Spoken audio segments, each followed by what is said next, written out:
আয়েশা অভিযোগ দেয়, হুজুর মুখে কিন্তু দাড়ি নাই, ভাল লাগলো না। এরপরে কি কয়, কিন্তু হুজুর তিলাওয়াতটা এত সুন্দর, কেমন যেন কলিজাটা টান দিয়ে ছিঁড়া নিয়ে যায়। কিছুই বুঝি না, এরপরেও মনে হয় কলিজাটা কেমন যেন ছিঁড়ে নিয়ে গেল। চিন্তা করেন, ১৫০০ বছর পরে দাড়িবিহীন একজন মানুষের সুললিত কণ্ঠে কোরআনের তিলাওয়াত যদি মানুষের অন্তরে এতটা প্রভাব বিস্তার করতে পারে, তাহলে রাসূল আকরাম সাল্লাল্লাহু আলাইহি ওয়াসাল্লামের পবিত্র জবানের তিলাওয়াত মানুষের অন্তরে কতটা প্রভাব বিস্তার করত। কারি সাহেবরা যখন তিলাওয়াত করে অনেক সময় লম্বা টান দেয় না, একসাথে অনেক দূর পড়া ফেলে, ফাড়ায় ফেলায় না, টান দেয় এরকম। والضحى والليل إذا سجى ما ودعك ربك وما قلى।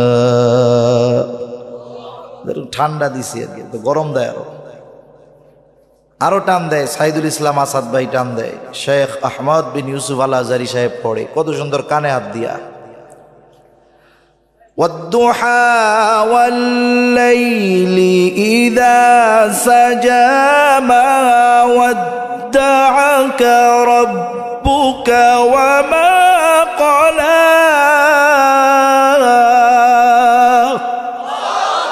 আরে আমি এই বাঙ্গা সূরা টান দিছি তাই আপনার আল্লাহু আকবার কোন। আর ওই কারি যখন একটানা সূরা দোহা শেষ করে, এক এক আয়াত যায় আর কয় শেষ হয় না কে, কোন সময় আল্লাহু আকবার বলবো। যখন শেষ করে তখন গোটা ময়দান আল্লাহু আকবারের আওয়াজে প্রকম্পিত হয়ে ওঠে। এটা কোরআনের একটা মজা। নবীর কাছে তারা গেছে কবিতা শোনার জন্য, নবীর কাছে গেছে জাদু দেখার জন্য, নবীর কাছে গেছে পাগল দেখার জন্য। নবীজি শোনায় দিয়েছে কোরআন। ১৫০০ বছর পরে এই কারির তিলাওয়াতে যদি হৃদয়ের অবস্থা এমন হয়ে যায়, স্বয়ং আল্লাহ তাআলা যার উপরে কোরআন নাজিল করেছেন তার জবানে যারা তিলাওয়াত শুনেছে তারা আমাদের মতো মূর্খ নয়, তারা আরবি ভাষা সম্পর্কে বুঝে। তাহলে ওই মানুষগুলোর হৃদয়ে কোরআনের প্রভাব কতটা বিস্তার করত, যাইতো জাদু দেখতে, কোরআন শুনে অন্তরে ইমানের নূর প্রজ্বলিত করে বাড়িতে ফিরত। তাহলে রাসূল আকরাম সাল্লাল্লাহু আলাইহি ওয়াসাল্লামের থেকে মানুষদেরকে ঠেকানোর জন্য কাফেররা নবীজির ব্যাপারে এই 4টি শব্দ ব্যবহার করেছে, তাতে কাজ হয় নাই, বরং দিন গেছে, সময়ের সাথে সাথে নবীজির চরিত্রে মুগ্ধ হয়ে গেছে মানুষ। কোরআন তিলাওয়াত শুনে অন্তরে হেদায়েতের নূর প্রজ্বলিত হয়ে গেছে।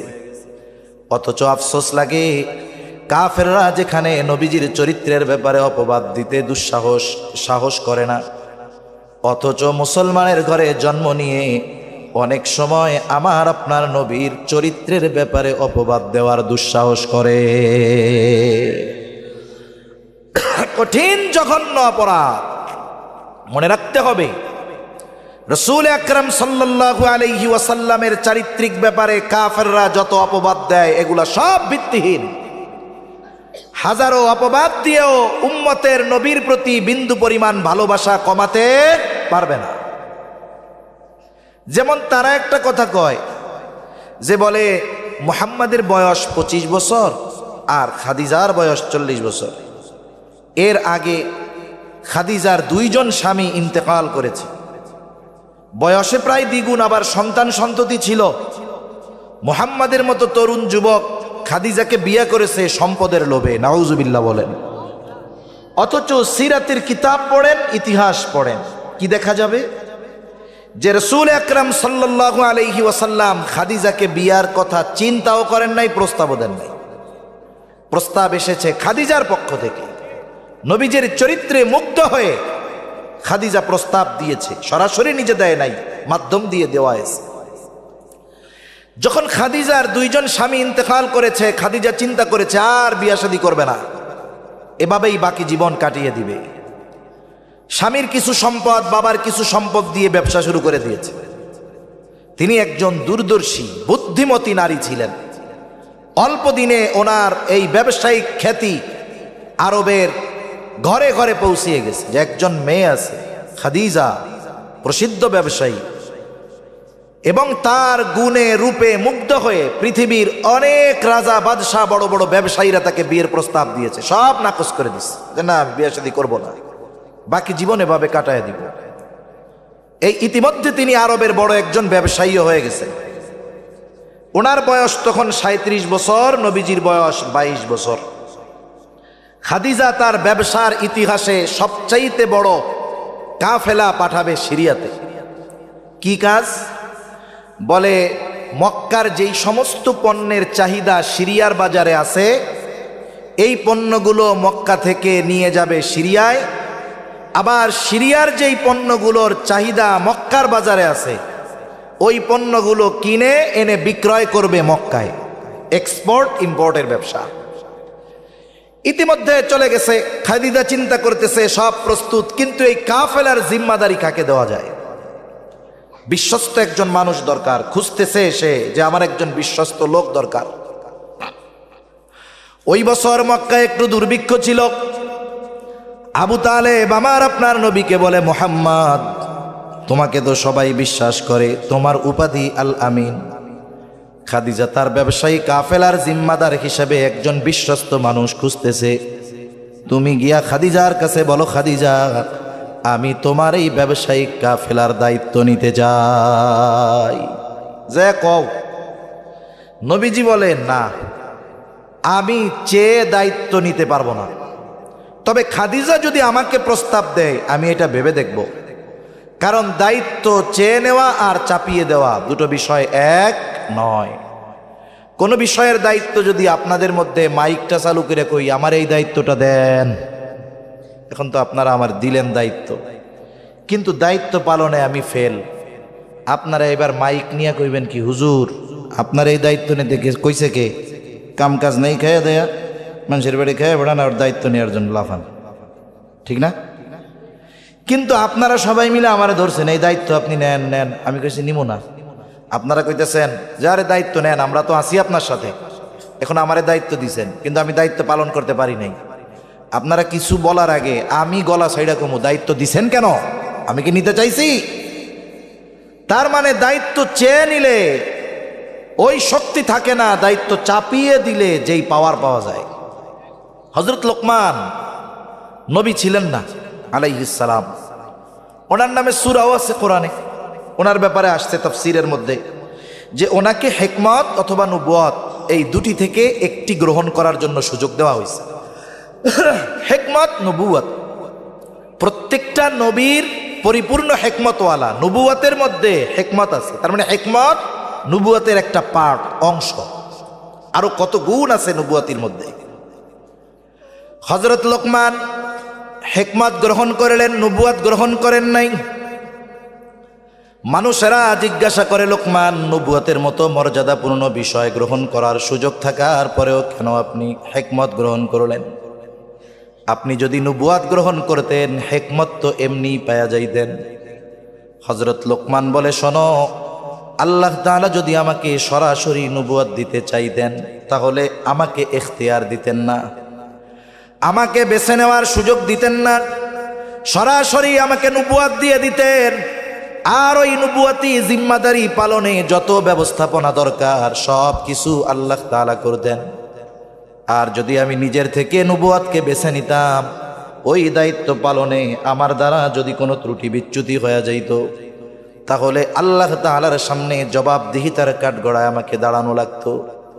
এই জন্য নবুয়তের মতো দায়িত্ব আমাকে যেহেতু আল্লাহ দেয় নাই, সেহেতু সুযোগ থাকার পরেও আমি গ্রহণ করি নাই।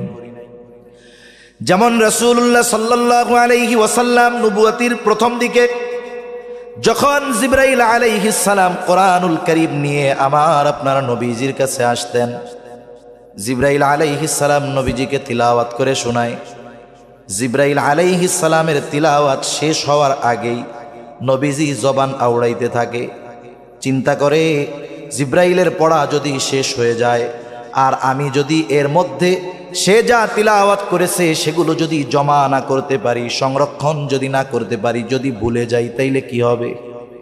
এই জন্য জিবরাইল আলাইহিস সালাম তিলাওয়াত করে শুনাইতেন আর তিনি জবান আওড়াইতে থাকতেন। আল্লাহ তাআলা তো সব কিছু দেখে। আল্লাহ তাআলা আমার আপনার নবীকে উদ্দেশ্য করে বলেন, লা তুহাররিক বিহি লিসানাকা লিতা'জালা বিহি ইন্না আলাইনা জামআহু ওয়া কুরআনা। আল্লাহ তাআলা বলেন, লা তুহাররিক লিসানাকা লিতা'জালা বিহি, আপনি তাড়াহুড়ো করে আপনার জবানকে বারবার আওড়াবেন না। আল্লাহ তাআলা কেমন যেন বলে, হাবিব আপনি তাড়াহুড়ো করবেন না, জবান আওড়াবেন না। আপনি কি মনে করতেছেন আপনি চুপ থাকলে এগুলো হারিয়ে যাবে, আপনি ভুলে যাবেন? এমন কিছু মনে করার সুযোগ নাই।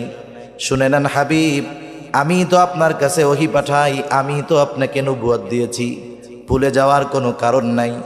ইন্না আলাইনা জামআহু ওয়া কুরআনা, আপনি শুধু চুপ করে থাকেন, জবান আউড়ায়েন না, নড়াচড়া করেন না। এই কোরআন জমা করার এবং আপনাকে পড়িয়ে দেওয়ার দায়িত্ব আমি আল্লাহ। এগুলো জমাও আমি করব, আপনারে পড়াইয়াও আমি দিব। সুবহানাল্লাহ বলেন। তাহলে কি করবেন? ফাইযা ক্বরানাহু ফাত্তাবি' কুরআনাহু, আমি যখন আপনারে তিলাওয়াত করে শোনাই আপনি শুধু শুনতে থাকবেন। তার মানে আমার পক্ষ থেকে জিবরাইল যখন আপনাকে শোনায় আপনি শুধু শুনবেন। আপনি ভাবতেছেন শুধু এটার অর্থ সংরক্ষণ হবে, আপনাকে পড়ায়া দেওয়া হবে, এমনটা নয়। সুম্মা ইন্না আলাইনা বায়ানা, আমি এইটার শুধু অক্ষর শব্দগুলি এগুলোই সংরক্ষণ করব তা নয়, এই কোরআনের ব্যাখ্যাও হেফাজত করার দায়িত্ব আমি আল্লাহ। এজন্য দেখেন না, এই পৃথিবীতে যদি কেউ কোরআনের অপব্যাখ্যা করে, যেই ব্যাখ্যা সালফে সালেহিনদের সাথে মিলে না, সাহাবা একরামের সাথে মিলে না, নবীর হাদিসের সাথে মিলে না, এই ধরনের ব্যাখ্যা যখনই কেউ করে, উম্মতের মুহাক্কিক উলামা একরাম ওই অপব্যাখ্যাকারীর বিরুদ্ধে দাঁড়িয়ে যায়। এজন্য ১৫০০ বছর পরেও কোরআনের শাব্দিক মৌলিক পরিবর্তন তো বহুদূর, এই কোরআনুল কারীমের ব্যাখ্যাও কেউ পরিবর্তন করতে পারে নাই। মূল ব্যাখ্যা, সঠিক ব্যাখ্যা এই উম্মতের কাছে সংরক্ষিত আছে না নাই? এজন্য আল্লাহ তাআলা যদি দায়িত্ব দেন, ওই দায়িত্ব পালনের ব্যবস্থা তিনি করেন। নবীজি বলতেছেন যে আমি চাইয়ে দায়িত্ব নিব না, সে যদি বলে তাইলে চিন্তা করে দেখব। আবু তালেব চলে গেছে খাদিজার কাছে, গিয়ে বলে, খাদিজা শুনলাম আপনি নাকি একজন বিশ্বস্ত মানুষ তালাশ করতেছেন আপনার কাফেলার দায়িত্ব দেওয়ার জন্য। বলে, হ্যাঁ, খুঁজা তো পাই না। বলে, আমার ভাতিজা মুহাম্মদ, সে যদি আপনার এই কাফেলার দায়িত্ব নেয় কেমন হয়? সাথে সাথে চেহারা থেকে চিন্তার ছাপ দূর হয়ে গেছে। বলে, মুহাম্মদ যদি এই কাফেলার দায়িত্ব নেয় এর চাইতে উত্তম আর কোনো কিছুই হতে পারে না। তার মানে বোঝা গেল, ঠিক আছে। এবার বলে, সে যে দায়িত্ব নিবে আপনি যদি অফার করেন তাইলে হয়তো রাজি হইতে পারে। খাদিজাতুল কুবরা তখন আরবের একজন সম্ভ্রান্ত মহিলা, সুপার পাওয়ার আছে তার আরব সমাজে। ওই জাহেলিয়াতের সময়, ওই সময়টাতেও তার উপাধি মক্কার ওই জাহেলরা দিয়েছিল তাহেরা, পুত পবিত্রা। খাদিজা এবার বলে, আবু তালেব, এই কথা যদি আপনি মুহাম্মদ ব্যতীত অন্য কারো ব্যাপারে বলতেন আমি কশ্চিনকালেও রাজি হইতাম না, কিন্তু মুহাম্মদকে প্রস্তাব দিতে আমার কোনো দ্বিধা নাই। এইবার খাদিজা প্রস্তাব দিলেন, এই কাফেলার দায়িত্ব আপনি নেন। নবীজি কাফেলার দায়িত্ব নিলেন। সফর শুরু হয়ে গেল। মক্কা থেকে পণ্য নিয়ে সিরিয়া প্রায় দ্বিগুণ লাভে নবীজি বিক্রয় করেছেন। সিরিয়া থেকে আবার পণ্য নিয়ে মক্কায় প্রায় দ্বিগুণ লাভে বিক্রয় করেছেন। সব কিছু খাদিজার কাছে বুঝাইয়া দিলেন। এইবার খাদিজা ওই সফরে একজন খাদেম দিয়েছিল, তার নাম ছিল মাইসারা। খাদিজা বলতেন, মাইসারা হইল আমার চোখ। তার মানে তার দেখা আর আমার দেখা এক। মাইসারার কাছে কারগুজারি শুনতেছে সফরের সব ঘটনা সে বর্ণনা করলো। স্পেশালভাবে নবীজির ব্যাপারে মাইসারা খাদিজাকে কয়েকটা কথা বলেছে। 1 নাম্বার বলে, আকাশে সূর্য আকাশের কোথাও কোনো মেঘ নাই, প্রচণ্ড রোদ, মেঘের কোনো চিহ্ন নাই, লেশ মাত্র নাই। কিন্তু আমি দেখতাম যখন মুহাম্মদ রোদের মধ্যে পথ চলে, কোথাও মেঘ নাই, কিন্তু সব সময় একখণ্ড মেঘ রৌদ্রের তাপ থেকে মুহাম্মদকে ছায়া প্রদান করে। আবার আর একদিন দেখছে যে সে এক গাছের ছায়ায় বিশ্রাম নিচ্ছে। বলে স্বাভাবিক হলো সূর্য সরে যাওয়ার সাথে সাথে গাছের ছায়াও সরে যাবে, এটা স্বাভাবিক বিষয়। আমি খেয়াল করে দেখলাম সূর্য তার জায়গা থেকে অনেকটা সরে গেছে, কিন্তু ছায়া সরে না। কাছে গিয়ে দেখলাম সূর্য সরে গেছে, তাতে কি গাছটা স্বয়ং ঝুঁকে মুহাম্মদকে ছায়া প্রদান করতেছে। আর এক জায়গায় নবীজি বিশ্রাম নিচ্ছেন, একজন পাদ্রীর সাথে মায়সারার দেখা। মায়সারাকে ওই পাদ্রী জিজ্ঞাসা করে, যুবকটাকে পরিচয় দাও। সব পরিচয় দিছে। বাবার নাম আব্দুল্লাহ, দাদার নাম আব্দুল মুত্তালিব, মার নাম আমেনা, বংশ হলো কুরাইশ, গোত্র হলো হাশমি। সব বর্ণনা দিছে, চেহারা সুরতের বর্ণনা দিয়েছে। এইবার এই পাদ্রী বলে, শোনো, এই যুবক হয়তো ভবিষ্যতে নবী হবে। সব কথা খাদিজার কাছে বলছে। যখন নবীজি হেরা গুহায় ওহী প্রাপ্ত হয়েছেন, নবুয়ত পেয়েছেন, জিবরাইল আলাইহিস সালাম বুকের সাথে লাগাইয়া এক চাপ দিছে না, জ্বর চলে আসছে, ভয় পাইছেন, বাসায় আসছেন। আসার পরে খাদিজাতুল কুবরা রাদিয়াল্লাহু তাআলা আনহা নবীজিরে কম্বল দিয়া মুড়াইয়া দিছেন। এরপরে ওনার এক চাচাতো ভাই ওরাকা বিন নাওফেলের কাছে নিয়ে গেছে। এটা নবুয়তির পরে। কিন্তু ইতিহাস লেখা হচ্ছে, যখন মায়সারা বলছে যে এই যুবক ভবিষ্যতে নবী হবে, এটা কইছে পাদ্রী, ওই সময় খাদিজা ওরাকা বিন নাওফেল তার কাছে গেছে, যা জিজ্ঞেস করতেছে, ভাই কাছাকাছি সময় কোনো নবী আগমনের খবর টবর আছে নাকি? তখন তো শয়তান কিছু দূর যাইতে পারতো, আকাশে কিছু গোপন খবর পাইতো। সেও বড় আলেম ছিল, সে মোটামুটি তার ইলমের আলোকে বলল, হ্যাঁ, অচিরেই এই ভূখণ্ডে একজন নবীর আবির্ভাব ঘটবে। সুবহানাল্লাহ। এখন খাদিজা তো বুঝতে পারছে মুহাম্মাদের যেই চরিত্র, এটা নবুয়তি চরিত্র। এখন নবীজির প্রতি তার মুহাব্বত, ভালোবাসা, আকৃষ্টতা বেড়ে গেছে। বান্ধবীদের মজলিসে শুধু মুহাম্মাদের প্রশংসা করে। বান্ধবীরা বলে, কি ব্যাপার খাদিজা, বিয়াই নাকি করবা না? এখন দেখি খালি মুহাম্মাদ ছাড়া কিছুই বুঝো না। এভাবে দেখতে দেখতে চলে গেছে 22 থেকে 25 বছর। এইবার নবীজির কাছে নবীজির ব্যাপারে প্রশংসা করে। বান্ধবীদের মধ্য থেকে একজন বলে, খাদিজা, তোমার যদি মুহাম্মাদকে পছন্দ হয় তাহলে বিয়ের প্রস্তাব দিয়ে দাও। এর আগে একটা কথা বলা দরকার, জাহেলিয়াতের সময় কিছু দিক আমাদের চাইতেও ভালো ছিল।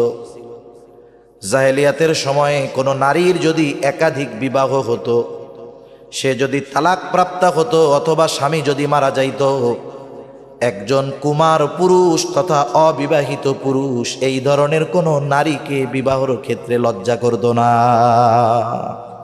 মানুষও কিছু মনে করত না। আবার মেয়ের বয়স যদি পুরুষের চাইতে বেশি হইতো, এতেও খারাপ কিছু মনে করত না। কিন্তু এই সমাজে মনে করেন একজন মেয়ে, দিনদার মেয়ে, স্বামীর সাথে বিবাহ বিচ্ছেদ হয়ে গেছে, ছাড়াছাড়ি হয়েছে। আমাদের সমাজের মানুষের অভ্যাস হইল, কোনো মেয়ে যদি তালাক প্রাপ্ত হয় একতরফাভাবে মেয়েটাকে দোষারোপ করা হয়। এটা ঠিক না।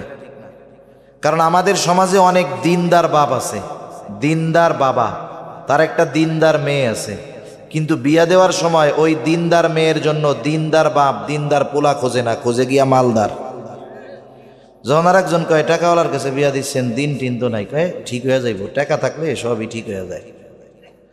এখন দিছে ওই মেয়েরে বিবাহ, শহরে থাকে, কিন্তু মেয়ে গিয়া দেখে, হায় রে, তার স্বামী পরনারীতে আসক্ত, মাদকাসক্ত, ওই বাড়িতে পাপাচারের সয়লাভ। বলেন তো, দিনদার একটা মেয়ের জন্য ওই বাড়ি যত আধুনিক আসবাব থাকুক না কেন, ওইটা তার জন্য জাহান্নাম হয়ে যাবে, ঠিক কিনা বলেন?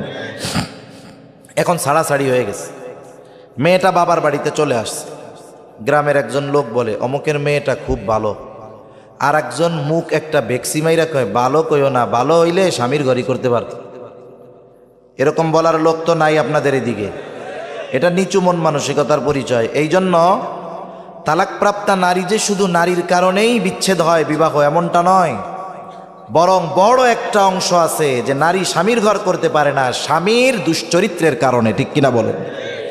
এখন মনে করেন ওই তালাকপ্রাপ্তা মেয়ে দিনদার মুত্তাকি, আর এক যুবক অবিবাহিত, সে গিয়ে তার দিনদার মা বাপরে বলতেছে, আব্বা মা বিয়ের তো বয়স হয়েছে, আপনারাও মেয়ে খুঁজতেছেন, অমুক চাচার মেয়েটার ওই যে অমুক জায়গায় বিয়া হয়েছিল কিন্তু সংসার করতে পারি নাই, চলে আইছে, শুনছি মেয়েটা খুব ভালো, ওইটার সাথে আমার বিয়া দিয়া দেন। এই কথা যেই বলবে মা বাপ জিব্বা আধা হাত বাইর করে কবে আস্তাগফিরুল্লাহ। এ কথা কইস না, ইজ্জত সম্মান থাকবো, চেহারা দেখানো যাইব মানুষের লগে। বেটা তুই একটা অবিবাহিত পোলা, তুই বিয়া করবি বিয়াইতে একটা মাইয়া, এ কথা তওবা তওবা তওবা, এ কথার মুখেও আনিস না, স্বপ্নেও ভাবিস না। এই যে কথাটা বললো এটা নিঃসন্দেহে নিম্নমন মানসিকতার পরিচয়, ঠিক কিনা বলেন? আবার যদি মেয়েটা একটু বয়সে বড় হয়, নবী তো বয়সের কথা দেখা বিয়া করতে কয় নাই। যেই চার জিনিস দেখে বিবাহের কথা নবীজি বলছেন এর মধ্যে বয়স আছে? বয়স নাই। দেখতে কইছে কি? বলে সৌন্দর্য, বংশ, টাকা পয়সা, দিনদারিত্ব। বয়সের কথা তো নবী কয় নাই। এখন যদি বয়সে একটু বড়ই হয়, বন্ধু বান্ধবও ফাজিল আছে, কয় দোস্তরে তোর বউরে ভাবি কমু না দাদি কমু টের পাই না তো, কয় তোর সে বয়সে বড় না। আবার যদি ওই ছেলেটা একটু ত্যাগ স্বীকার করে এমন কাউকে বিবাহ করে যে মেয়েটার একটা বাচ্চা হইছে, স্বামী মারা গেছে, এখন বাচ্চা সহ সে বিয়া করছে, তাইলে কইব যে আমরা মুক্তাগাছার এই কালীর বাজার গিয়া 5 লিটার তেলের সাথে সাবান ফ্রি পাই, আর তুমি ভালো বিয়া কইরা পোলাপান ফ্রি পাইছো। এরকম বলা লোক সমাজে আছে না নাই? এটা নিম্ন মন মানসিকতার পরিচয়, ঠিক কিনা বলেন? যারা এই ধরনের কাজ করে তাদের চাইতে যারা পরকিয়া করে তারা মনে হয় ভালো।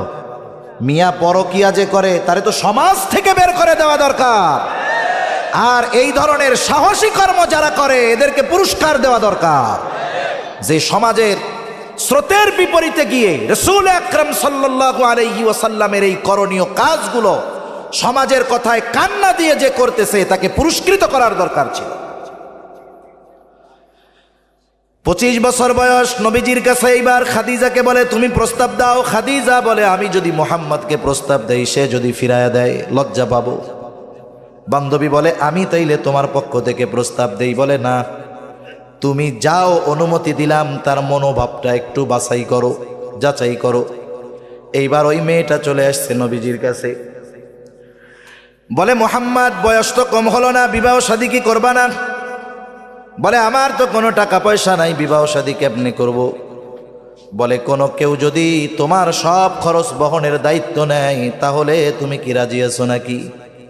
নবীজি বললেন আমার চাচা আবু তালেব আমার অভিভাবক, তার সাথে গিয়া কথা বলেন।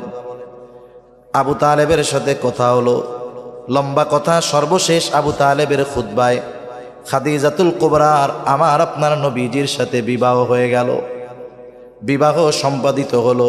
এবার দুইজনের সম্পর্ক স্বামী স্ত্রী। এবার একটু অন্য জায়গায় যাই আমরা। সূরা দুহা আল্লাহ তাআলা মূলত আমার আপনার নবীজিকে সান্ত্বনা দেওয়ার জন্য নাজিল করেছে। যখন নবীজি কয়েকদিন অসুস্থতার দরুন তাহাজ্জুদের সময় উঠতে পারে নাই, আবু লাহাবের স্ত্রী ঢোল পিটানো শুরু করছে, মুহাম্মাদের রব মুহাম্মদকে ছেড়ে দিয়েছে, তার উপরে অসন্তুষ্ট হয়ে গেছে। এই কথা যখন বলে বেড়ায়, আর আমার আপনার মালিক আল্লাহ আমার আপনার নবীকে জানিয়ে দিয়ে বলেন ওয়াদ-দুহা ওয়াল-লাইলি ইযা সাজা মা ওয়াদ্দাআকা রাব্বুকা ওয়া মা ক্বালা ওয়ালাল আখিরাতু খায়রুল লাকা মিনাল উলা ওয়ালা সাওফা ইউতিকা রাব্বুকা ফাতারদা।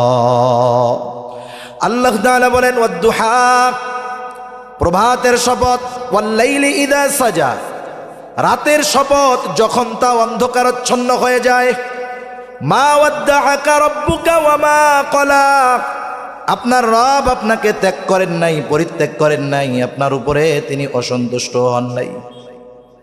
আরে আপনি কি চিন্তা করেন? ওয়ালাল আখিরাতু খায়রুল লাকা মিনাল উলা, আপনার প্রতিটা পূর্ববর্তী মুহূর্ত তার চাইতে পরবর্তী মুহূর্তটা উত্তম। মানে মুফাসসিরিনে কেরাম বলেন দুনিয়ার চাইতে আখেরাত উত্তম। কোন কোন মুফাসসির বলেন না না, নবীজি আমাদের সম্মান ইজ্জত বাড়া কমার একটা গ্রাফ থাকে। মনে করেন কিছুদিন ভালো কিছুদিন ডাউন, আপ ডাউন, সম্মান কখনো বাড়ে কখনো কমে। কিন্তু নবীজির সম্মান একমুখী, বলে ঊর্ধ্বমুখী। এই যে এই সময় ছিল এই জায়গায়, বলে পরের বার ওই জায়গায়, তারপরে ওই জায়গায়। তার মানে আপনার প্রতিটা পরবর্তী মুহূর্ত পূর্ববর্তী মুহূর্তের চাইতে উত্তম। সুবহানাল্লাহ। সময়ের সাথে সাথে আপনার মর্যাদা শান মান বাড়তেই থাকবে, এটা কমার কোনো সম্ভাবনা নাই। ওয়ালাসাউফা ইউতিকা রাব্বুকা ফাতারদা। আল্লাহ রাব্বুল আলামিন বলেন আপনার রব অচিরেই আপনাকে এত কিছু দিবেন, আপনি খুশি হয়ে যাবেন। এই আয়াতের তাফসীরের মধ্যে ঢুকলে আবার আমার ঝামেলা হয়ে যাবে। নবীজি আল্লাহ বলেন আপনার রব আপনাকে এত কিছু দিবে, আপনি খুশি হয়ে যাবেন। আর আল্লাহ নবীজি কি বলে? বলে আমি ততক্ষণ খুশি হব না যতক্ষণ আমার সব উম্মতকে জান্নাতে না দেওয়া হবে। এরপরে কেমন যেন আল্লাহ তাআলা বলেন হাবিব, নবুয়ত দিয়া আমি আপনার উপরে অসন্তুষ্ট হব, আপনাকে পরিত্যাগ করব, এটা তো হতেই পারে না। বরং যখন আমি আপনাকে নবুয়ত দেই নাই, আপনি আপনার শৈশবের কথাগুলো মনে করেন, যৌবনের কথাগুলো মনে করেন। যখন এই দুনিয়ায় আপনার পিতা ছিল না, আপনার পিতা আপনার জন্য সম্পদও রেখে যায় নাই, আপনি ইয়াতীম হয়ে দুনিয়ায় আসছেন। ইয়াতীম হওয়ার কারণে মানুষের কাছে যতটা তুচ্ছ তাচ্ছিল্যের শিকার হয়, আমার আপনার নবী ইয়াতীম হওয়ার কারণে কারো কাছে তুচ্ছ তাচ্ছিল্যের শিকার হয় নাই। বরং নবীজির দিকে যেই তাকিয়েছে, নবীজির প্রতি তার মোহাব্বত বেড়েছে। ঠিক কিনা বলেন? এই কথাই আল্লাহ তাআলা বলেন আলাম ইয়াজিদিকা ইয়াতীমান ফাআওয়া। তিনি কি আপনাকে ইয়াতীম অবস্থায় পাই নাই? ইয়াতীম অবস্থায় পাওয়ার পর আপনার জন্য উত্তম লালন পালনের ব্যবস্থা কি তিনি করেন নাই? আমি লম্বা আলোচনার মধ্যে যাব না। আচ্ছা, আলহামদুলিল্লাহ জোরে কোন হইল না তো, আরো জোরে আলহামদুলিল্লাহ। যখন আসছি ভাইজান বলতেছিল যে বিগত কিছুদিন আমাদের এদিকে আশেপাশে যে কয়টা মাহফিল হয়েছে, যে প্রধান আকর্ষণ 2 ঘন্টা 2.5 ঘন্টা 3 ঘন্টা মাহফিলই শেষ। আলহামদুলিল্লাহ আমাদের আজকের মাহফিলের মধ্যমণি মাহবুবে উলামা সুলতানুল ওয়াইজিন আল্লামা খালেদ সাইফুল্লাহ আইয়ুবী হাফিজাহুল্লাহ চলে আসছে। আলহামদুলিল্লাহ গণ। হুজুর খাইতেছে, খাওয়ার সাথে সাথে কি কথা কওয়া যায় নাকি? একটু খাইয়া দেয়, একটু রেস্ট একটু আরাম করে আসুক, যেন পরাণ বইরা কথা শোনাইতে পারে। ততক্ষণ পর্যন্ত একটু ধৈর্যের সাথে থাকা যাবে তো ইনশাআল্লাহ? আচ্ছা, কত দূর থেকে আসতে আজকে, সেই ঠাকুরগাঁও বাংলাদেশের শেষ প্রান্তে 4টার ফ্লাইটে এসে নামছে। এরপরে গাজীপুরের জ্যামজুম পাড়ি দিয়ে আলহামদুলিল্লাহ চলে আসছে। আমরাও দোয়া করি আল্লাহ তাআলা হজরতের সকল দিনই সফরগুলো আসানের সাথে আল্লাহ তাআলা সম্পাদন করার ব্যবস্থা করে দেন। তাহলে আল্লাহ তাআলা বলেন আপনার এই ইয়াতীম অবস্থায় পাইয়া উত্তম লালন পালনের ব্যবস্থা করেছি। কথায় যেহেতু কথা আসলো, নবীর কথা কই, এতে তো আর গুনাহ হবে না, বরং নবীর প্রতি মায়া বাড়বে। অনেক সময় এমন হয়, ছেলে বিয়া দিছেন আপনি, এখন ছেলের ওয়াইফ যে আপনার পুত্রবধূ সন্তান সম্ভবা, 8 মাসের মাথায় আল্ট্রাসোনোগ্রাম কইরা জানতে পারছেন যে আপনি দাদা হইতে চলছেন। বলেন তো, যদি শোনে ছেলের ছেলে হবে, খুশি হয় না বেজার হয়? দাদি যদি শুনে যে তার পোলা হবে, খুশি হয় না বেজার হয়? কি চিন্তা করেছেন? মাইয়া মানুষ, সেও যদি শুনে পোলা হইব এতে খুশি হয়। দাদি আরো বেশি খুশি হয়। বুড়ারে কয় তোমারে আর লাগবো না, আইতাছে আমার লোক, খুশির ঠেলায় কয় না? কি আনন্দ, কত আয়োজন। বাজারে গেলে ছোট বাচ্চার কিছু পাইলে হওয়ার আগেই দাদা কিনা নিয়ে আসে, দাদি খেতা সেলাই করতে লাগা যায়। নসিব খারাপ, দেখা গেল 9 মাস যখন বাচ্চা মায়ের পেটে, এই মুহূর্তে ওই দাদা যে বাপ হবে সে মারা গেছে। আনন্দ আছে না গেছে?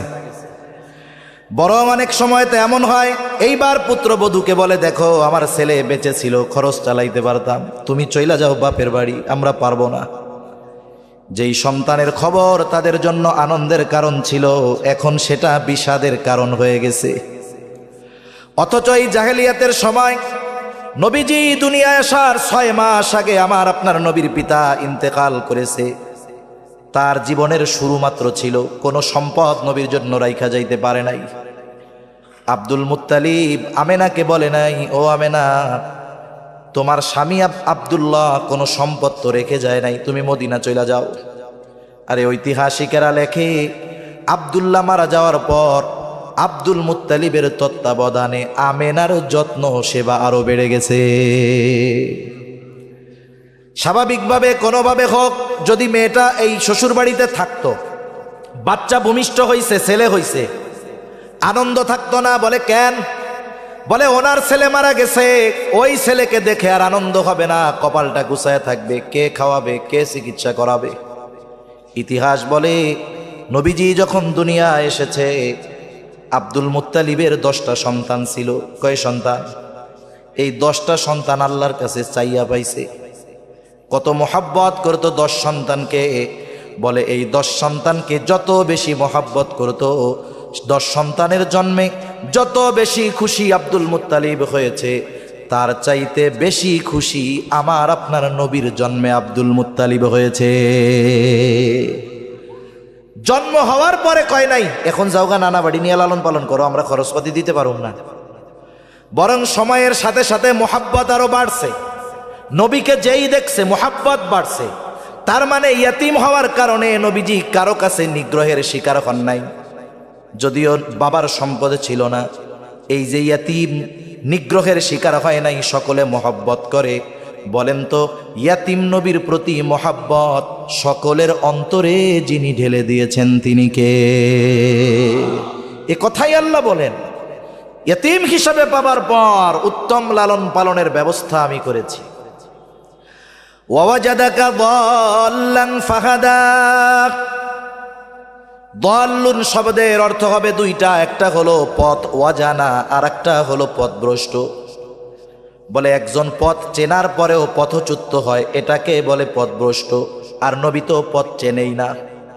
আল্লাহ তাআলা বলেন আপনি পথ সম্পর্কে বেখবর ছিলেন, অজানা ছিল, আমি আপনাকে সঠিক পথ চিনায়া দিয়েছি। এই জন্য বলে হেদায়েত হলো আল্লাহর পক্ষ থেকে সবচাইতে বড় সম্পদ। আর এই হেদায়েতের একচ্ছত্র আধিপত্য কার হাতে? জোরে বলে। দুনিয়ার কেউ কাউকে হেদায়েত দিতে পারে না। এই দ্বীনের পথ পরিচয় করিয়ে দেন যিনি, তিনি কে? যেমন রাসূল সাল্লাল্লাহু আলাইহি ওয়াসাল্লাম চাচা আবু তালেব কত খেদমত করছে ইসলামের। মরার সময় যখন কালিমা নসিব হয় নাই, মন খারাপ, কয় আপনি শুধু লা ইলাহা ইল্লাল্লাহ কোন, বাকিগুলা দেখব না। এইটুকুও নসিব হয় নাই। নবীজির মন খারাপ, আহারে চাচা এত মহব্বত করছে, এই চাচা কালিমাটা পড়া মরতে পারলো না। আল্লাহ তাআলা বলেন ইন্নাকা লা তাহদি মান আহবাবতা ওয়ালাকিন্নাল্লাহা ইয়াহদি মান ইয়াশা। আপনি যাকে ভালোবাসেন তাকে হেদায়েত দিতে পারবেন না, বরং আল্লাহ তাআলা যাকে চান তিনি তাকেই হেদায়েত দেন। সেজন্য দ্বীনের উপরে চলতে পারা আল্লাহ তাআলার পক্ষ থেকে সবচেয়ে বড় নিয়ামত। একথাই আল্লাহ তাআলা বলেন আপনার পথ অচেনা ছিল, আপনাকে আমি সঠিক পথ চিনিয়ে দিয়েছি। এরপরে আল্লাহ তাআলা বলেন ওয়াজাদাকা আইলান ফাআগনা। আরে নবুয়তির আগে আপনি নিঃস্ব ছিলেন, টাকা পয়সা ছিল না। ফাআগনা, আমি আপনারে ধনী বানায় দিয়েছি। এই আয়াতের তাফসিরেও মুফাসসিরিনে কেরাম বলেন খাদিজার সাথে নবীজির সাথে বিবাহ হয়ে গেল। খাদিজা এবার আমার আপনার নবীজিকে বলে মুহাম্মদ, এতকাল আমাদের মধ্যে সম্পর্ক ছিল একরকম, আজকে থেকে আর এক রকম। আজকে তো আমি আপনার, সুতরাং আমার যা আছে তাও সব আপনার। মুহাম্মদ, আমার যত সম্পদ আছে আমি সব সম্পদের মালিকানা আপনাকে দিয়ে দিলাম। আপনি যেখানে খুশি, যেভাবে খুশি, যত খুশি ব্যয় করবেন, কোনো অসুবিধা নাই। কারণ আমি যেহেতু আপনার, আমার সব সম্পদ আপনার। আল্লাহ তাআলা বলেন আপনি তো বিয়া হইছে আপনার সাথে খাদিজার, আর এই সেটিং আমি আল্লাহ কইরা রাখছি। সুবহানাল্লাহ বলেন। আরবের সবচাইতে সম্ভ্রান্ত নারীর সাথে বিবাহ আমি আল্লাহ সিস্টেম করেছি। শুধু তাই না, স্বতঃস্ফূর্তভাবে সে তার সব সম্পদের মালিকানা আপনাকে বানিয়ে দিয়েছে। আপনি বলছেন আমি নিঃস্ব, বিয়া করতে পারবো না, খালি বিয়া হইছে আর আপনাকে আমি আল্লাহ স্বাবলম্বী বানিয়ে দিয়েছি। সুবহানাল্লাহ। তাহলে যারা বলে নবীজি সম্পদের লোভে বিবাহ করেছেন, তারা নিঃসন্দেহে নবীর ব্যাপারে মিথ্যা বলে, ঠিক কিনা বলেন?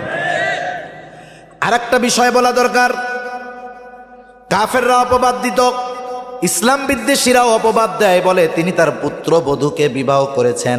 নাউজুবিল্লাহ। আগে বলেন কোন হিসাবে বলে? বলে যায়েদ রাদিয়াল্লাহু তাআলা প্রথম গোলাম ছিল খাদিজার। বিবাহের পরে খাদিজা যায়েদের ব্যবহারে মুগ্ধ হয়ে নবীজিকে হাদিয়া দিছে। নবীজির কাছে যায়েদ গোলাম হিসাবে আছে। যায়েদ আসলে গোলাম ছিল না, একদিন বাজারে হারায় গেছে, এক লোক ওরে নিয়ে বাজারে বিক্রয় করে দিছে গোলাম বইলা। যায়েদের মা বাবা তন্ন তন্ন করে বছরের পর বছর খোঁজ খবর করবার পর একদিন খোঁজ পাইল যে তাদের সন্তান মক্কায় মুহাম্মাদের কাছে গোলাম হিসাবে আছে। চলে আসছে মক্কায়, আইসা এবার পরিচয় দিচ্ছে, আমি হইলাম যায়েদের মা, আমি আব্বা। যায়েদও তাদেরকে চিনেছে, তারাও যায়েদকে চিনেছে। নবীজি বলেন কোনো টেনশন নাই, আমি আজাদ করে দিলাম, আপনি এরে নিয়ে যান। কিন্তু এই শিশু বালক নবীজির আচরণে এতটা মুগ্ধ হয়ে গেছে, মা বাপরে কয় তোমরা যাও গা, আমি যাবো না, আমি নবীর কাছে থাকবো। জোরাজুরি কইরা নিতে পারে না। এইবার মা বাবা বলে ঠিক আছে তুমি থাকো, মাঝে মধ্যে আইসা আমি তোমাদেরকে দেখা যাব। মা বাবা চলে গেছে। নবীর প্রতি যায়েদেরও অকৃত্রিম মোহাব্বত, ভালোবাসা নবীজি দেখলেন এবং উপস্থিত সকলের সামনে ঘোষণা করে দিলেন, আজকে থেকে যায়েদ হলো আমার সন্তান। কি সন্তান? পালক সন্তান। জাহেলিয়াতের সময় একটা কুসংস্কার ছিল, পালক পুত্রকে নিজের পুত্র মনে করা হইতো। নিজের পুত্র যেমন বাপ মরে যাওয়ার পরে ওয়ারিশ হিসাবে সম্পদ পায়, অনুরূপভাবে পালক পুত্র ওয়ারিশ হিসাবে সম্পদ পাইত। নিজের পুত্রবধূকে যেমন বিবাহ করা যায় না, পালক পুত্রের স্ত্রী যদি সে ছেড়ে দিত তাকেও জাহেলিয়াতের সময় বিবাহ করা যাইত না। এটা যুগ যুগ নয়, শতাব্দীর পর শতাব্দী ধরে চলে আসছে। অনেক সময় আছে যে কিছু বিষয় আছে যেটা বলার চাইতে করলে প্রভাব পড়ে বেশি, বলার চাইতে করলে প্রভাব পড়ে বেশি। সজাগ আছেন তো? তাকবীর দেন একটা, নারায়ে তাকবীর, নারায়ে তাকবীর। মাশাআল্লাহ। শীতও কম কম আছে, গরমও বেশি নেই, এর মধ্যেই ওয়াজ শুনে আরাম। আবার আছে খেয়ার, কত যে আরাম। কত জায়গায় দেখি এত সুন্দর মন্দির করে প্যান্ডেল করছে, পলিথিন বিছায় রাখছে, মানুষজন বাইর দিয়ে হাঁটে, বসে না কেন? কই হুজুর উপরেও ঠান্ডা, ভাষাও ঠান্ডা, বসার উপায় নাই, ঠান্ডা লেগে গেছে, আধা ঘন্টা বৈশা যা কন আমরা মাইকে শুনতেছি। কিন্তু আলহামদুলিল্লাহ ময়মনসিংহের মানুষ ওয়াজও শুনে, ওয়াজ শুনাইতে হয় কেমনে তাও জানে। বসলে গরম হবে মাগার, আর উঠতে মন যাইবে না। তাহলে কিছু সময় আছে বলার চাইতে করলে ফায়দা বেশি। একটা উদাহরণ দেই তাইলে বুঝতে সহজ হবে। হুদাইবিয়ার সন্ধি যে বছর হয়েছে, মূলত সন্ধি তো হওয়ার জন্য গেছিল না, গেছিল তো সাহাবায়ে কেরাম ওমরা করার জন্য। বাইতুল্লাহ জিয়ারত করবে, সবাই একটু নিজের বাড়িতে যাবে। প্রায় 5 বছর পরে যাইতেছে। মক্কা থেকে, মদিনা থেকে মক্কার রাস্তার 10 ভাগের 9 ভাগ অতিক্রম করছে, অল্প কিছু দূর বাকি। এই মুহূর্তে কাফেররা বাদ সাইদা বসছে, যাইতে দেওয়া যাবে না। লম্বা কথা সংক্ষেপে, ওই জায়গায় একটা কুয়া আছে, কুয়ার নাম হুদাইবিয়া। কুয়ার নাম অনুসারেই এইটার নাম হয়ে গেছে হুদাইবিয়ার সন্ধি। চুক্তি একটা হয়েছে, চুক্তির যতগুলো ধারা সবগুলো দৃশ্যমান কাফেরদের পক্ষে, মুসলমানদের বিপক্ষে। এবছর ঢুকতে পারবা না, কেউ যদি মক্কা থেকে মদিনায় চলে যায় তোমরা ফেরত দিতে বাধ্য, কিন্তু মদিনা থেকে কেউ মক্কা আসলে আমরা ফেরত দিতে বাধ্য না। মানে যা কইছে সব মুসলমানদের বিপক্ষে আর কাফেরদের পক্ষে। নবীজি সিগনেচার করছে। ওই সিগনেচার করার সময় আল্লাহর নবীর মুআজিজা প্রকাশ পাইছে। নবীজি লিখতে পারতেন না। এখন নবীজি লিখতে পারতেন না, আলী রাদিয়াল্লাহু তাআলা আনহুরে দিয়ে লেখাবে, লেখো মুহাম্মাদুর রাসূলুল্লাহ। কাফেররা কয় এইটা যদি মানি তো আর ঝামেলা থাকে নাকি, মুহাম্মদ বিন আব্দুল্লাহ লেখো। এইটা লেখার সাহস কেউ করে নাই। নবীজি আল্লাহর কুদরত নিজেই লেখছে মুহাম্মদ বিন আব্দুল্লাহ। মন এত খারাপ, ওমর রাদিয়াল্লাহু তাআলা আনহু বলে, ইয়া রাসূলুল্লাহ আপনি কি নবী নয়? মোহাব্বতের ঠেলায় কইতেছে। অনেক সময় বুড়া বাপ ওষুধ খায় না, সন্তান একটু রাগ হয়ে কয় না, আপনার জ্বালায় বাঁচি না, আপনি ওষুধ খান না কেন? আসলে এটা মোহাব্বত থেকে বলে, বাপও বুঝে। নবীও বুঝতেছে যে এই জন্য বলছে। সবার মন খারাপ, বৈশা আছে এক জায়গায়, খেয়াল আর একদিক। আইছিলাম, কি হইল, সব বিপক্ষে গেল, চুক্তিটা পক্ষে থাকলে কিছু একটা হইত। এমত অবস্থায় নবীজি উপস্থিত, সকলকে বলতেছে মাথা মুন্ডায় ফেল, আর যার সাথে যেই জন্তু আছে সেটাকে কোরবান দিয়ে দাও। 3 বার বলছে, 3 বার, কারো কোনো খবর নাই। এইবার উম্মে সালামা রাদিয়াল্লাহু তাআলা আনহা ওই সফরে নবীজির সাথে ছিলেন। তাবুর মধ্যে গিয়া সব খুইলা বলছেন এই অবস্থা। উম্মে সালামা রাদিয়াল্লাহু তাআলা আনহা বলে, ইয়া রাসূলুল্লাহ, আপনার সাথীরা কখনোই এমন নয়, তারা হয়তো মনের দিক দিয়ে মনোকষ্টে আছে, আপনার কথা হয়তো খেয়াল করে নাই। আপনি আদেশ করবেন আর এরা না কইরা বসে থাকবে, এটা হতে পারে না। আপনার কিছুই বলার দরকার নাই, আপনি আপনার জন্তুটা নিয়ে তাদের সামনে জবাই করে দেন। নবীজি এবার নিজে প্রাণীটা আইনা জবাই যখন করলো, কিছুই বলা লাগে নাই, সকলে উঠে গেছে মাথা মুন্ডায়া, যার সাথে যেই জন্তু ছিল সেগুলো সব কোরবান করে দিল। তার মানে কিছু কিছু সময় আছে বলার চাইতে করলে প্রভাব পড়ে বেশি। আল্লাহ তাআলা হয়তো আয়াত নাজিল করে জানায় দিতে পারতেন যে পালক পুত্র ঔরসজাত পুত্রের মতো নয়, কিন্তু আল্লাহ তাআলা চাইলেন আমার আপনার নবীর মাধ্যমে এই কুসংস্কারের কবর রচনা করায়া দিবেন। যায়েদ রাদিয়াল্লাহু তাআলা আনহার সাথে যায়নাব বিনতে জাহাশের বিবাহ হয়েছে, নবীজির ফুফাতো বোন, বনাবনি হয় না। যায়েদ রাদিয়াল্লাহু তাআলা আনহু একদিন নবীজির সামনে সাংসারিক বিষয়ে আলোচনা করতে করতে হঠাৎ করে তালাক দিয়া বসছে। রাসূল আকরাম সাল্লাল্লাহু আলাইহি ওয়াসাল্লামকে আল্লাহ তাআলা নির্দেশ দিয়ে দিলেন, এবার আপনি তারে বিয়া করবেন, ইদ্যতকালীন সময় শেষ হবে, বিয়া করবেন। নবীজি চিন্তা করে কামড়া হইল কি, একেবারে স্রোতের বিপরীতে। গোটা আরব সমাজ একদিকে, নবীজির কর্ম যাবে আর একদিকে। চিন্তা করতেছেন এই কাজটা কেমন হবে। আর আল্লাহ তাআলা বলেন, মা কানা আলান নবী মিন হারাজিন ফীমা ফারাদাল্লাহু লাহু। আরে আপনি এইটারে মন্দ মনে করেন কেন? মা কানা আলান নবী মিন হারাজিন ফীমা ফারাদাল্লাহু লাহু। আল্লাহ তাআলা নবীদের উপরে যেই বিষয়টা কার্যকর করতে বলেন, ফরজ করেন, এতে চিন্তা ভাবনার কোনো কিছু নাই, খারাপ মনে করার কোনো কিছু নাই। সারা পৃথিবী খারাপ মনে করুক, আপনার নির্দেশ এটা আপনি করবেন। সমাজের বিপরীতে গিয়ে, স্রোতের অনুকূলে গিয়ে নবীজি যায়নাব বিনতে জাহাশকে বিবাহ করলেন। যায়নাব বিনতে জাহাশের বিবাহ কিন্তু জমিনে হয় নাই। যায়নাব বিনতে জাহাশ উম্মাহাতুল মুমিনিন, অন্যান্য যারা ছিলেন তাদের সাথে ফখর করে বলতেন, শোনো, তোমাদের বিবাহ সম্পাদিত হয়েছে জমিনে, আর আমার বিবাহ সম্পাদনা করেছেন আল্লাহ আরশে আজিমে। বিবাহ হয়ে গেছে, কাফেররা তো শুরু করে দিছে, দেখ পোলার বউরে বিয়া করছে। আর আল্লাহ তাআলা বলেন, মা কানা মুহাম্মাদুন আবা আহাদিম মির রিজালিকুম ওয়ালাকির রাসূলুল্লাহি ওয়া খাতামান নবিয়্যিন। আল্লাহ তাআলা বলেন, মুহাম্মদ সাল্লাল্লাহু আলাইহি ওয়াসাল্লাম তোমাদের কোন পুরুষের পিতা নন,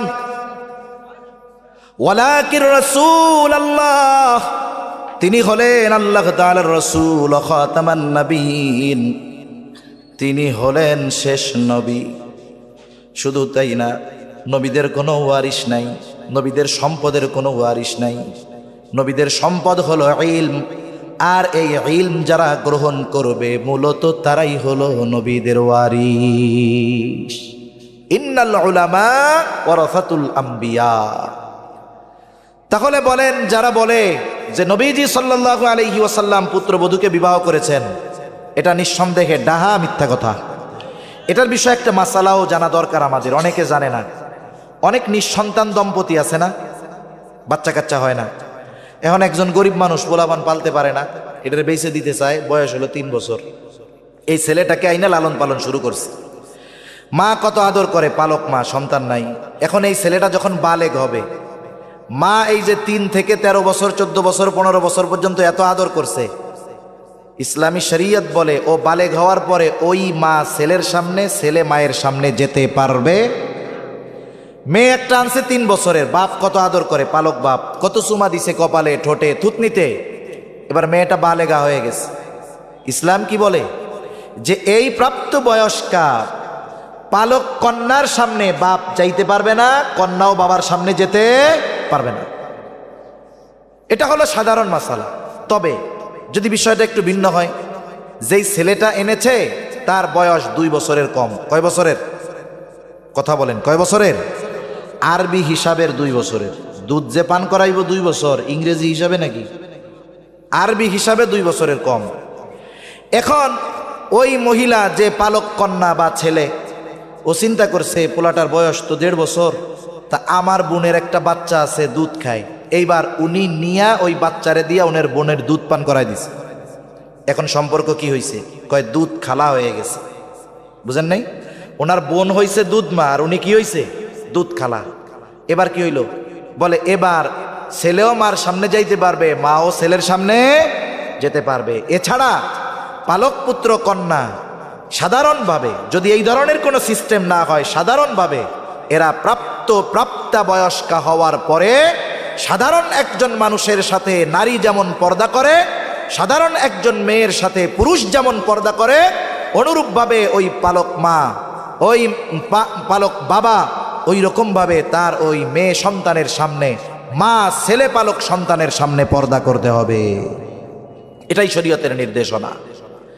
তাহলে রাসূলুল্লাহ সাল্লাল্লাহু আলাইহি ওয়াসাল্লামের ব্যাপারে যা বলা হয় অপবাদ দেওয়ার জন্য, এগুলো ডাহা মিথ্যা কথা। কি কথা বলেন? নবীজির চরিত্র এত সুন্দর, কাফেররাও নবীজির চারিত্রিক ব্যাপারে অপবাদ দেওয়ার দুঃসাহস করে নাই।